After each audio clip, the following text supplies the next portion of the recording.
ओम शांति। आज बाबा के 31 दिसंबर 21 के महावाक्य हैं। मुरली का टाइटल है मीठे बच्चे सदा सुखी रहो, जितना याद करेंगे उतना सुख मिलेगा। यही बाप तुम बच्चों को आशीर्वाद देते हैं। सदा सुखी रहो, जितना याद करेंगे उतना सुख मिलेगा। यही बाप तुम बच्चों को आशीर्वाद देते हैं, यानी बाप की याद की निरंतरता बनी रहनी चाहिए, जिससे ही अविनाशी सुख मिल सकता है। प्रश्न है, संगम युग पर तुम बच्चे ऐसा कौन सा शुभ कार्य करते हो जो सारे कल्प में नहीं होता? संगम युग पर तुम बच्चे ऐसा कौन सा शुभ कार्य करते हो जो सारे कल्प में नहीं होता? उत्तर, पवित्र बनना और बनाना सबसे शुभ कार्य है। पवित्र बनने से तुम पवित्र दुनिया के मालिक बन जाते हो।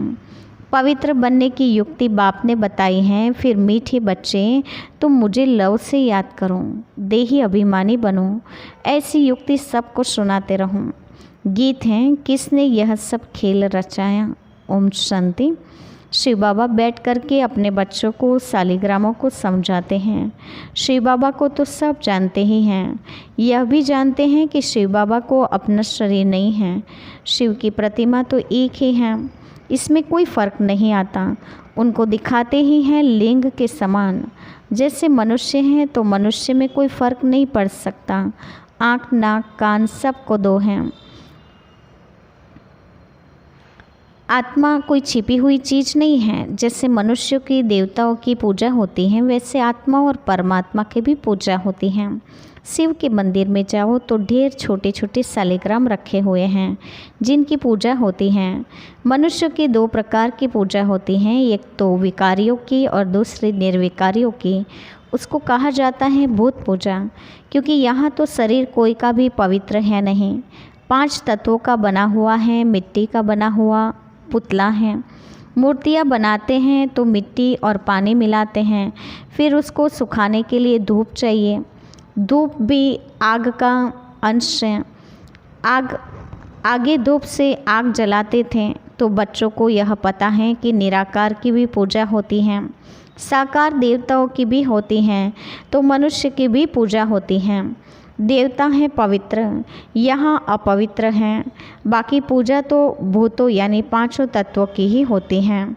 आत्मा क्या चीज़ है यह मनुष्य नहीं जानते। कहा जाता है रियलाइज योर सेल्फ, आत्मा को रियलाइज करो। आत्मा है बिंदी समान। कईयों ने साक्षात्कार भी किया है। वर्णन करते हैं, छोटी सी लाइट उनसे निकल हमारे में प्रवेश हो गई। अच्छा, इससे फ़ायदा तो कुछ भी नहीं हुआ। नारद और मीरा भक्ति में तीखे गाए जाते हैं, बल साक्षात्कार होते हैं, परंतु सीढ़ी उतरनी होती है ना। फ़ायदा अल्पकाल के लिए होता है। अभी तुम बच्चे आत्माभिमानी बने हो, जानते हो आगे हम देह अभिमानी थे। अब यह है नई बातें आत्मा पढ़ रही हैं। यह तो एकदम पक्का कर देना चाहिए। बाबा हमको पढ़ाते हैं, यह तो पहला पक्का निश्चय हो जाए। आत्मा अभिमानी बनना है। आधा कल्प आत्मा अभिमानी बनते हैं, फिर आधा कल्प देह अभिमानी बनते हैं। सतयुग में आत्मा को यह शुद्ध अभिमान नहीं है कि हम परमात्मा को जानते हैं। शुद्ध अभिमान और अशुद्ध अभिमान होता है ना। कर्तव्य भी शुभ और अशुभ होते हैं। कहा जाता है शुभ कार्य में देरी नहीं करनी चाहिए। बाप कहते हैं मैं तुमको कितना अच्छा बनाता हूँ, तुम पवित्र बनो तो पवित्र दुनिया का मालिक बनोगे। इन जैसा शुभ कार्य कोई हो ही नहीं सकता। तुम पावन थे, अब घड़ी घड़ी बाप कहते हैं देही अभिमानी बनो। अपने को आत्मा समझ बाप से पूरा लव रखना है। आत्मा का संबंध ही एक बाप से है। वह बैठ पढ़ाते हैं। यह प्रैक्टिकल अनुभव की बातें हैं। बेहद के बाप से हम बेहद स्वर्ग का वर्षा ले रहे हैं। बाप भी कहते हैं हे मीठे मीठे बच्चों, आत्माओं को ही तो कहते हैं। आत्मा इन कानों से सुनते हैं। तुम समझते हो आज हमको कौन मीठे मीठे बच्चे कह रहे हैं? मीठे मीठे बच्चे, बाप का बच्चों पर लव रहता है ना। बहुत खुशी से बच्चों की पालना करते हैं। यह भी बच्चों का बेहद का बाप हैं। आत्मा कहती है हम शरीर के आर्गन्स द्वारा सुनाता हूँ। अज्ञान काल में बाप बच्चों को कितना लव करते हैं, जानते हैं यह वारिस हैं, इन्हों को हम लायक बनाता हूँ जिससे बहुत सुखी बने, अच्छा वर्षा पाए। कहते हैं ना बच्चे जीते रहो, सुखी बनो, आशीर्वाद निकलती रहेगी। बच्चा सदैव सुखी हो, परंतु वह तो सदा सुखी हो न सके। तुम बच्चे जानते हो बाबा हमको आशीर्वाद दे रहे हैं, सदा सुखी रहो, मुझे याद करो। बाप कितना प्यार प्रेम नम्रता से बैठ समझाते हैं। बाप बच्चों का सर्वेंट है ना। कितने बच्चों की चाकरी करनी होती है, माँ मर जाती हैं तो बाप को सब कुछ बच्चों का करना पड़ता है। यह बाप कितना बच्चों को प्यार से समझाते हैं, अपने पैरों पर खड़ा होना है। हे आत्मा, तुमको बाप से वर्षा लेना है, देह का भान छोड़ अपने को आत्मा समझो। यह बड़ा भारी सबक या पाठ है। बच्चे घड़ी घड़ी भूल जाते हैं, कहते हैं बाबा को याद करना भूल जाते हैं। याद अक्सर बड़ा सहज है। योग व निष्ठा आदि यह शास्त्रों में के अक्षर हैं। बाप कितना सहज बतलाते हैं, सिर्फ याद करो। बाप को देखने से बड़ी खुशी होनी चाहिए। हमारे जैसा बाबा दुनिया में किसी को नहीं मिलता। तुम जानते हो हम आत्मा पतित बने थे, अब बाप पावन बनाते हैं, इसलिए पुकारते भी हैं, हे पतित पावन आओ, आकर हमें पावन बनाओ। बाप को याद करने के सिवाय और कोई तकलीफ़ नहीं देते हैं। इसका नाम ही है सहज याद, सहज ज्ञान। यह भी बच्चे समझ गए हैं। बाप सत हैं, चैतन्य हैं, उनकी आत्मा ज्ञान का सागर हैं, ज्ञान की अथॉरिटी हैं। यह मनुष्य की महिमा होती हैं, फलाना शास्त्रों की अथॉरिटी हैं। यह बाप कहते हैं मैं ही सभी वेदों शास्त्रों को जानता हूँ, अथॉरिटी हूँ। भक्ति मार्ग में चित्र भी दिखाते हैं। विष्णु की नाभि से ब्रह्मा निकला, उनको फिर शास्त्र दिए हैं। ब्रह्मा द्वारा सब वेद शास्त्रों का सार समझाते हैं। बाप सभी बातें अच्छी रीति समझाते हैं। अब ब्रह्मा तो हैं सूक्ष्म वतन में, भगवान हो गया मूल वतन में। अब सूक्ष्म वतन में किसको ज्ञान सुनाएंगे? जरूर यहाँ आकर सुनाएंगे ना। ये बड़ी समझने की बातें हैं। ब्रह्मा द्वारा सब शास्त्रों का सार भगवान कहाँ सुनाएंगे? सुनाने की बात तो यहाँ होती है ना। अभी तुम प्रैक्टिकल में जानते हो कैसे भगवान आकर ब्रह्मा द्वारा हमें सुनाते हैं। बच्चों को तो अथाह खुशी होनी चाहिए। मनुष्य 5-10 लाख कमाते हैं, कितनी खुशी होती है। यह बाप बैठ तुम्हारा खजाना भरते हैं, कहते हैं मुझे याद करो तो तुम सोने जैसा बन जाएंगे। यह भारत सोने की चिड़िया बन जाएगा। जानते हो बाबा मूल वतन से आकर ब्रह्मा द्वारा हमको शास्त्रों का सार समझा रहे हैं, सब राज समझाते हैं। उस योग तप दान पुण्य आदि से मुक्ति तो कोई नहीं पाता है। मनुष्य समझते हैं इन सब रास्तों से हम मुक्ति में जाते हैं। अगर ऐसा होता तो फिर पतित पावन बाप को आने की क्या दरकार है? अगर वह वापस जाने का रास्ता होता तो कोई जाते ना। दुनिया में मनुष्य के अनेक मत हैं। अब बच्चों को तो बाप ने समझाया है, वापस कोई भी जा नहीं सकते हैं। बाप कहते हैं मैं इन द्वारा सब वेद और शास्त्रों का सार समझाता हूँ। इससे बहुत गुरु किए हैं, पढ़ा लिखा है। बाप कहते हैं मैं इन सबको भूल जाऊँ। पतित पावन तो परमपिता परमात्मा को ही कहेंगे। वह मनुष्य सृष्टि का बीज रूप वृक्षपति चैतन्य है। आत्मा सब चैतन्य है। तुम जानते हो हम मूल वतन में जाकर फिर आएंगे पार्ट बजाने। आधा कल सुख का पार्ट बजाएंगे। सारा मदार पढ़ाई पर है। जितना पढ़ेंगे उतना उच्च पद पाएंगे। यह पढ़ाई बहुत ऊंची है। एम ऑब्जेक्ट ही है नर से नारायण, मनुष्य से देवता बनने की। जब आदि सनातन देवी देवता धर्म है तब कोई हिंसा होती नहीं, वहाँ विकार की बात होती नहीं, न कोई फालतू लड़ाई झगड़ा होता है। अभी तुम समझाते हो कि जब अनेक धर्म हैं तो भाषाएं भी अनेक हैं, सबकी एक भाषा हो नहीं सकती। अब अद्वैत धर्म तुम्हारा स्थापन हो रहा है। अद्वैत व देवता एक अक्षर हो जाता है।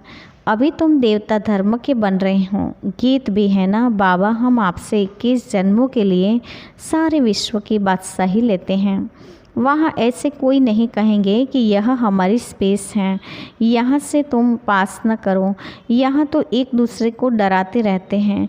बैठे बैठे लड़ने झगड़ने का भूत आ बैठा है। तुम बच्चे जानते हो हम श्रीमत पर अपनी राजधानी स्थापन कर रहे हैं। हम विश्व के मालिक बनते हैं। हम होंगे भारत में ही, दिल्ली के आसपास ही नदियों पर होंगे। वहाँ सदैव बाहरी मौसम होती हैं, सब सुखी रहते हैं। प्रकृति भी सतोप्रधान होती है। तुम समझ सकते हो हम कैसे देवी राज्य स्थापन कर रहे हैं। फिर से तो बच्चों को बाप की याद में बड़ा खुशी में रहना चाहिए। निरंतर याद करो और कोई तकलीफ़ नहीं दी जाती, इसमें ही मेहनत है। घड़ी घड़ी बाप की याद भूल जाती हैं। देह अभिमान में आने से उल्टा काम कर लेते हैं। पहला विकार ही है देह अभिमान का। यह तुम्हारा बड़ा दुश्मन है। देही अभिमानी न होने के कारण फिर काम विकार डस लेते हैं। बच्चे भी समझते हैं मंजिल ऊंची है, पवित्र भी रहना है। तुम हो सच्चे सच्चे ब्राह्मण। करोड़ों को भू भू करते रहो। कछुए का मिसाल भी यहाँ तुमसे लगता है। बाप समझाते हैं बल तुम अपना कामकाज आदि करो, ऑफिस में बैठो, देखो कोई ग्राहक नहीं है तो याद में बैठ जाऊँ। साथ में चित्र रखे हों, फिर तुमको आदत पड़ जाएगी। हम बाबा की राय से याद में बैठ जाते हैं। युक्तियाँ तो बाबा अनेक प्रकार की बतलाते हैं। भक्ति मार्ग में चित्र को याद करते हैं। यहाँ यह है, फिर विचित्र की याद। यह नई बात है ना। अपने को आत्म समझ बाप को याद करो। नई बात होने के कारण मेहनत लगती है, इसमें प्रैक्टिस करनी होती है। ज्ञान तो मिल गया है, यह भी समझाया है विष्णु से ब्रह्मा कैसे बनते हैं।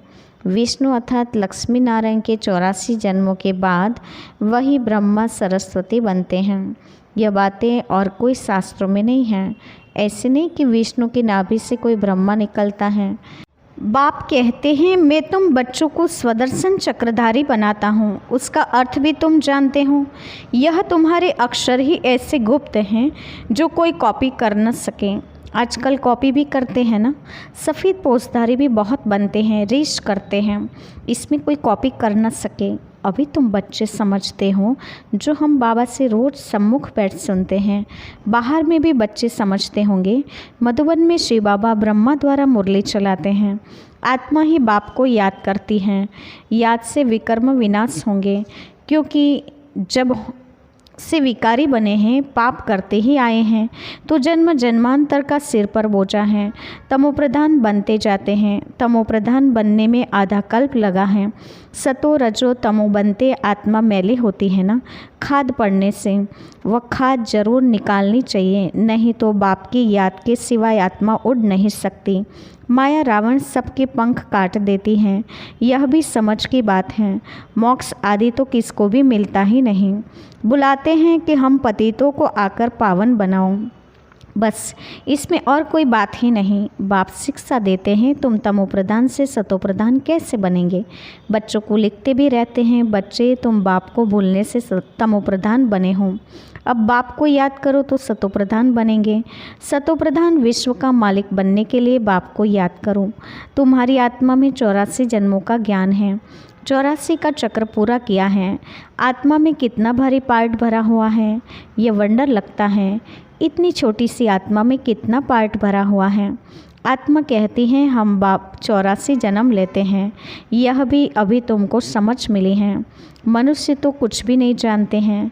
बाप अभी समझा रहे हैं तुम आत्माएं 84 जन्म भोगती हो। एक शरीर छोड़ दूसरा लेती हो।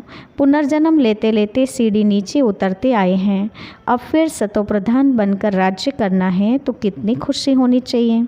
बाबा हमको बेहद का वर्षा कल्प कल्प देते ही हैं। तुम बच्चों को अब पहचान मिली है तुम जानते हो हम माला के दाने बनते हैं जो फिर नंबरवार राज्य करेंगे।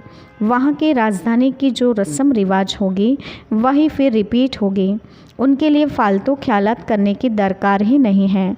यह कैसे होगा, क्या होगा, जैसे राज्य किया होगा वैसे करेंगे।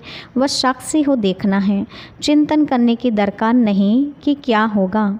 अच्छा, मीठी मीठी सिकिलते बच्चों के प्रति माता पिता बाप दादा का याद प्यार और गुड मॉर्निंग। रूहानी बाप के रूहानी बच्चों को नमस्ते। हम रूहानी बच्चों की रूहानी माता पिता बाप दादा को याद प्यार, गुड मॉर्निंग और नमस्ते। धारणा के लिए मुख्य सार। पहली पॉइंट, शुभ कार्य में देरी नहीं करनी है। पवित्र बन बाप से पूरा वर्षा लेना है। अपने को लायक बनाकर अपने पैरों पर खड़ा होना है। एक बाप से पूरा लव रखना है। दूसरा, कामकाज करते एक विचित्र बाप को याद करना है। कोई भी व्यर्थ ख्यालात नहीं करने हैं। सतो प्रधान बनना है और अपार खुशी में रहना है। वरदान है, श्रेष्ठ मत के आधार पर मायावी संगदोष से परे रहने वाले शक्ति स्वरूप भव। श्रेष्ठ मत के आधार पर मायावी संगदोष से परे रहने वाले शक्ति स्वरूप भव। वरदान का स्पष्टीकरण है, बच्चों की एक कंप्लेन रहती है कि संबंधी नहीं सुनते, संग अच्छा नहीं है, इस कारण शक्तिशाली नहीं बन सकते। लेकिन श्रेष्ठ मत के आधार पर ज्ञान स्वरूप शक्ति स्वरूप के वरदानी बन अपनी स्थिति को अचल बनाओ। साक्षी होकर हर एक का पार्ट देखो। अपनी सतोगुणी पार्ट में स्थित रहो। सदा बाप के संग में रहो तो तमोगुणी आत्मा के संग के रंग का प्रभाव पड़ नहीं सकता। स्लोगन है, कर्मयोगी वह है जो कर्म के कल्प वृक्ष की डाली पर बैठ कर्म करते भी उपराम स्थिति में रहें। कर्मयोगी वह है जो कर्म के कल्प वृक्ष की डाली पर बैठ कर्म करते भी उपराम स्थिति में रहें। अच्छा, ओम शांति।